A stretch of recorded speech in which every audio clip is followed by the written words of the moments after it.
Yo, what up, street talk, street gods, street vlogs, or come in the house, alright? Sun's out, getting some UVs, and waking up, feeling good, alright? So some virtues are showing off, etc. So first and foremost, it's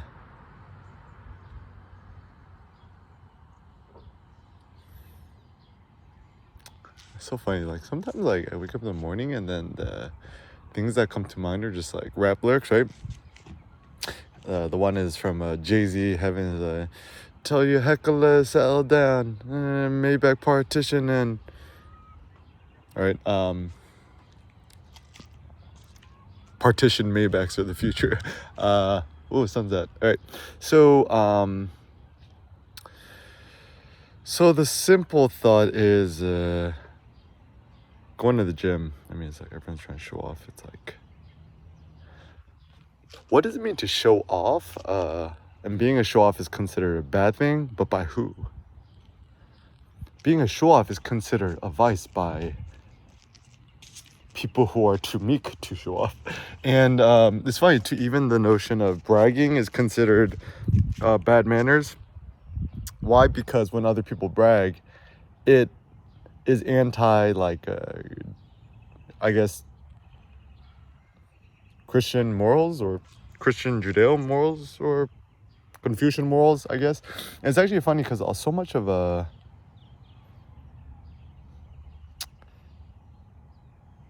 mean, if you think about it, all of modern day capitalism and consumerism, modern day economics is actually predicated on showing off, right? Like, you want to show off your Tesla, you want to show off your new iPhone Pros Max, your earbuds Pros Max. Even like people vegan. It's like, have you ever met a vegan who didn't tell you that they were a vegan? Or, people who are into vegetarian, vegan, save the planet stuff, who don't shop at REI or, own either a Fjallraven, a Patagonia, something, right? So I don't trust nobody who shows off brands, because essentially you're showing off. That's why for at least all my clothes,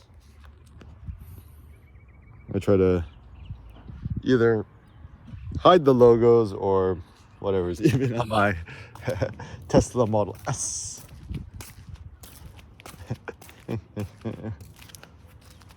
Thank you, Tesla store. Thank you, Elon.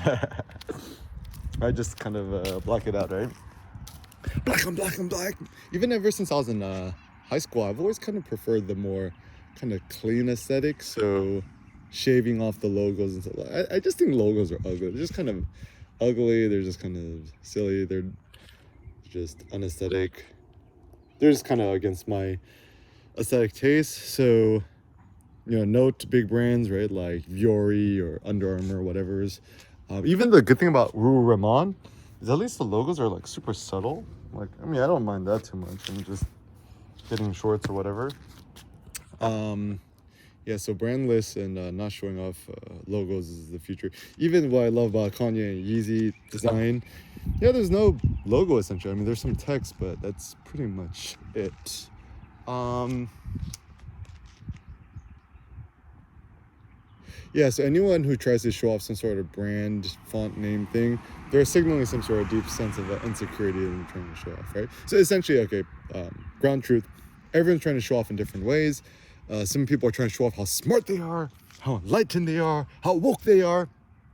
And I think you go yoga, don't trust nobody who has a tattoo, especially when it's like about the planet or peace. Anyone who talks about world peace, don't trust them. So I think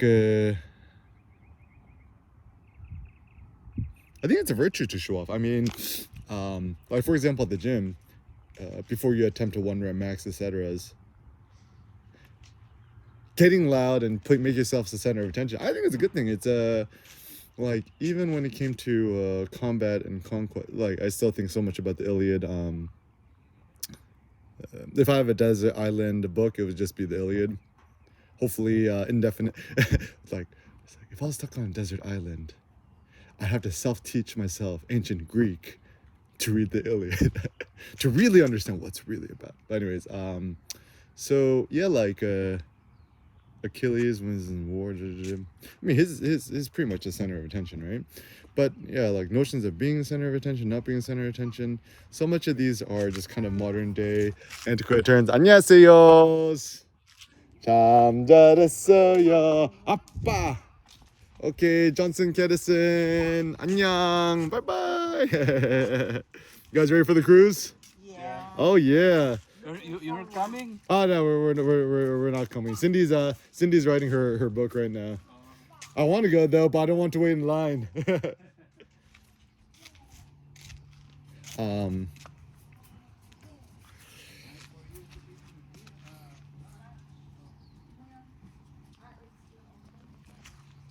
Yeah, and I think actually even like ancient men, right? Like in the gymnasium, to be in the gymnasium and to be seen by other men and to be witnessed is actually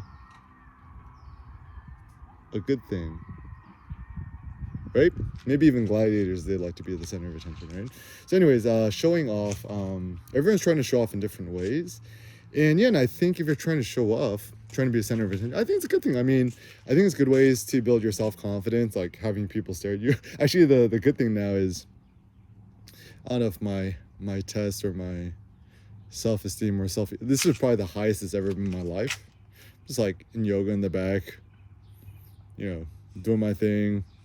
Gets too hot, take off my shirt and start seeing the both of the guys and the girls checking me out, or the women, or guys, men, women checking me out.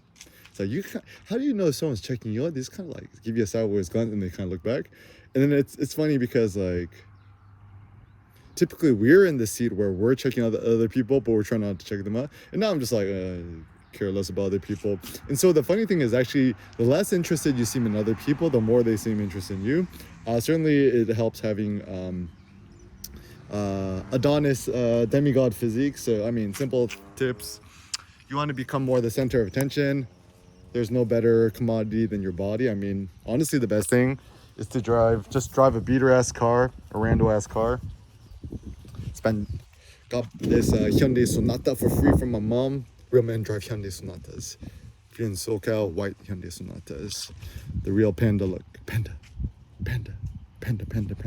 right? Even some pro tips, what you do, just get some matte black spray paint. Just spray out the front. Spray out the ghetto rims. Whatevs, right? And yeah, just invest in your body. I mean, one rep maxing at the gym. What? I just did Atlas lift 935 pounds. 935. That's 9 plates, 35 and a clip barely on top. And then the Texas squat power bar, 55 pounds. Probably the best. Like it's like really not that much. Like Texas power bar, right? TexasPowerBars.com. The squat bar. The most beautiful, like it'll outlast me. I'll hand it down to Sen when he's older. It's only $500, which includes shipping, right? I think the bar itself is like $375 for shipping, right? Because the thing is like built to withstand at least like 2,000 pounds, which I'm probably not going to do in my lifetime. I mean, I'll probably do 1,000 pounds, 1,200 pounds, something like that. Because it helped me build insanely monster trapezius muscles. Back. It's actually funny, people go, oh, you're gonna fuck up your back, slip disc, whatever. I'm like, actually, no, it's like, when I do it, I don't feel it at all in my back or lower back. I actually feel all of my shoulders, my neck, my upper traps, and actually my calves. My calves have gone like so insanely beefy. It's kind of like insane. So I feel all my calves. So it's so funny when people are like doing it. It's like, what is the purpose of doing that? I mean, I could have some smart ass things like to become a demigod, right? Or I could be like another one to, like I say, become the strongest motherfucker alive. Or I could be like,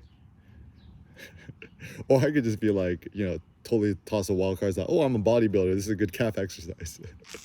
No, because honestly, it's like bodybuilders are always trying to build their calves. It actually is funny. There's like these like people say, oh, I can't build my calves and just stare. Nah, just Atlas lift, Air Kim, or just the Air Kim lift. What do you want to call it? Just call it whatever you want, right? And then rack pulls, your back, and And actually, the more I think about it, right? Chest exercises, shoulder press, military press exercises, they kind of make no sense. I mean, in ancient times, right? what is the thing that's mentioned during war and battle.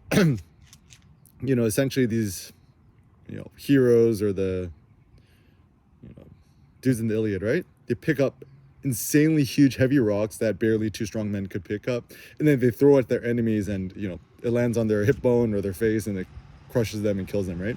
So like the closest thing we got now to strongman is the Atlas lifts, right? But then the real thing should be just like using as like a, I mean, just Google or YouTube Eric Kim rock toss workout. Just find the biggest ass effing rock. Doesn't even matter how much it weighs, and just see how far you can throw it. Even one of the dudes at the gym, he bought for the gym a 150-pound sandbag, so I pick it up. And sometimes what I do for fun is I pick it up and I just throw it against a punching bag as hard as I can, imagine it's another human body. So, because like you think about it, it's like overhead press, like the the overhead kind of shoulder press or military press or clean and jerk or jerks or whatever you want to call it, or even bench press, right? Like when would a man ever do that? It makes no sense. The reason why my Atlas lift makes sense is like, imagine putting a 2-ton bowl on your shoulders and just walking it out, right? So, and then this is also where farmers walks kind of also makes sense too. Is it like, you know, but Atlas lift is still pretty good. Even Atlas lift is pretty good. This is where I think like the best workout you could do is probably like a yoke walk. Like I think Rogue and other companies just sell the yokes. I mean, just watch a strongman competition yoke walks. I mean, I just do a shortened version of it. I just lift it up and then hold it for a second or two and then put it down, just see if I can lift it. But then the next logical step is just walking it out. It could be a good way to kind of build the stuff, right? Some other ways to build your confidence and your chutzpah, your BALLS, right? Just wave at everyone you meet, smile, make small talk, and know that at the end of the day, maybe try to become more of a show-off.